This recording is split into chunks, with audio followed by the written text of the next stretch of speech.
चल जाइए do office में, विशेष करके आप चंपारण में आ रहे हैं मुख्यमंत्री, किसी भी ऑफिस में चल जाइए, वहां दिन भर सिर्फ बेंच डेस्क का ठेकेदार, भवन के ठेकेदार का लाइन लगा हुआ है और वहीं डीओ साहब का काम है करना। कहीं शिक्षक का काम नहीं हो रहा है और शिक्षक रोज परेशान हो रहे हैं। उनको 2 टाइम हाजिरी बनाना है, आखिर वो किस छुट्टी में जाए, कैसे जाए। इसलिए हम आपसे करबद्ध आग्रह करते हैं कि आप एक ऐप विकसित कीजिए जिस पर शिक्षक अपनी समस्या डाल देंगे। आज बहुत सारा ऐसा जिला है, पश्चिमी चंपारण जैसा जिला, जहां एरियर 10 साल से बाकी है, 5 साल से बाकी है। शिक्षक उस पर अपना समस्या डालेंगे, उनका एरियर बाकी है, रुग्ण अवकाश बाकी है, मातृत्व अवकाश बाकी है, सीएल उन्हें चाहिए। आप सीएल स्वीकृत कर सकते हैं इस शिक्षा कोष से, मातृत्व अवकाश इस शिक्षा कोष पर, जो अवकाश इस शिक्षा कोष पर, लेकिन उसमें जो पेमेंट उसको मिल रहा है स्वीकृत करके, वो आप नहीं दे सकते हैं इस शिक्षा कोष से। यह शिक्षकों का शोषण है। इसलिए आपसे आग्रह है कि आप एक ऐप विकसित कीजिए जहां शिक्षक अपनी समस्या डाले, चाहे प्राथमिक विद्यालय के शिक्षक हो, माध्यमिक के हो, उच्चतर माध्यमिक के हो, नियोजित हो, नियमित हो, बीपीएससी अध्यापक हो, जो भी हो,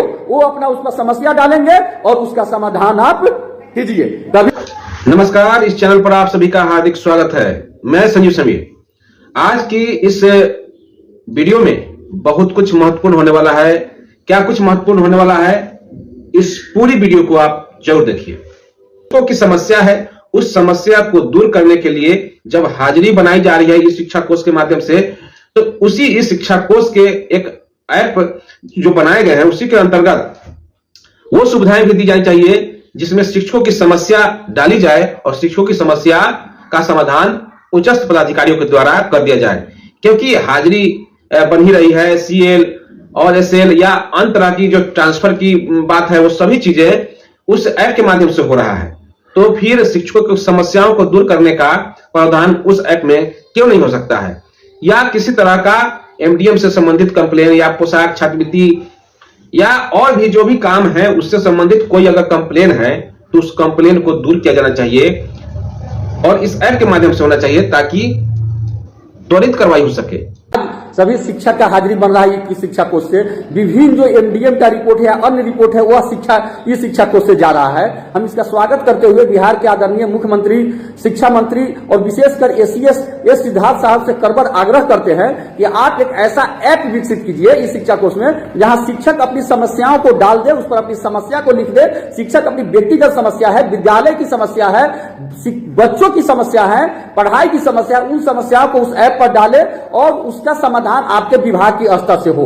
तभी शिक्षक में सुधार होगा और शिक्षक का मनोबल बढ़ेगा। मैं आपको उदाहरण दूं कि जब शिक्षक जाते हैं रुग्णावकाश में, मेडिकल में इलाज कराने, तो उन्हें सबसे अधिक पैसे की जरूरत होती है। उस समय उनका पेमेंट बंद कर दिया जाता है और जब वो 2 माह 3 माह के बाद लौट करके आते हैं तो उनके पेमेंट कराने के लिए कार्यालय का लगातार चक्कर लगाना पड़ता है और 2-2 साल 4-4 साल में उनका मेडिकल का भुगतान होता है। आज जब हमारी मां बहने मातृत्व अवकाश में जा रही है तो 6 माह तक उनका पेमेंट बंद कर दिया जा रहा है। जिस समय उनको पैसे की अधिक जरूरत रहती है, उनको इलाज की जरूरत होती है, स्वस्थ भोजन की जरूरत होती है, उस समय उनका पेमेंट बंद कर दिया जाता है। और जब वो मातृत्व अवकाश से वापस आती है तो 3-3 माह 4-4 माह नहीं बल्कि 4-4 साल तक लगातार बीओ ऑफिस का चक्कर लगाते रहना पड़ता है और उसके बाद उनको मोट दक्षिणा देने के बाद उनका मातृत्व अवकाश स्वीकृत होता है।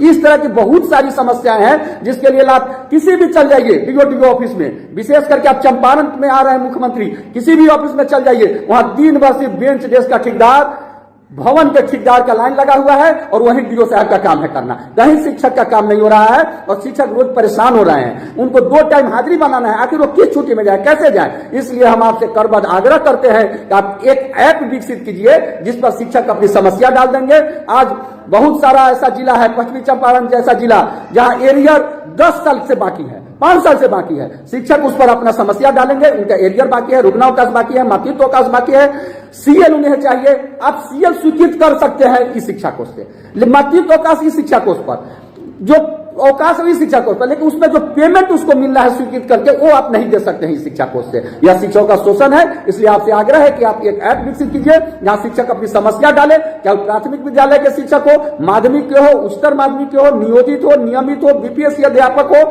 जो भी हो, वो अपना उस पर समस्या डालेंगे और उसका समाधान आप कीजिए। तभी शिक्षा में सुधार होगा और आपके इस शिक्षा कोष का सही उसका यूज होगा। आज एसीएस साहब वीडियो कॉलिंग करके देख रहे हैं विद्यालय को, बहुत अच्छी बात है। उनसे भी आग्रह है कि आप वीडियो कॉलिंग में देखिए कि आपके विद्यालय में कितना कमरा है, कितने बच्चे हैं, कितने उपस्थित है, जो नहीं है तो क्यों नहीं है, वहां क्या व्यवस्था है, आप व्यवस्था को भी ना देखिए।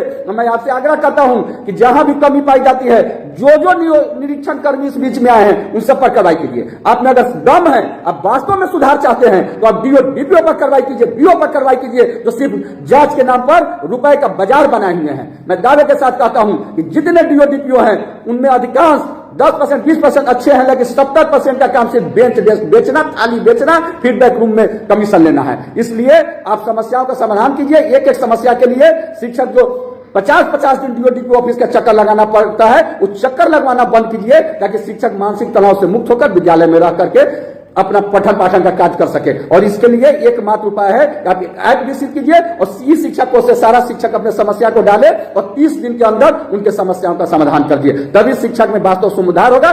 बनता या सिर्फ दिखावा है और दिखावा होता रहेगा। तो फिलहाल इस वीडियो में इतना ही। वीडियो अगर अच्छा लगे तो लाइक कीजिए, कमेंट कीजिए और शेयर कीजिए। साथ ही साथ चैनल पर नए हैं तो चैनल को सब्सक्राइब कर लीजिए। धन्यवाद।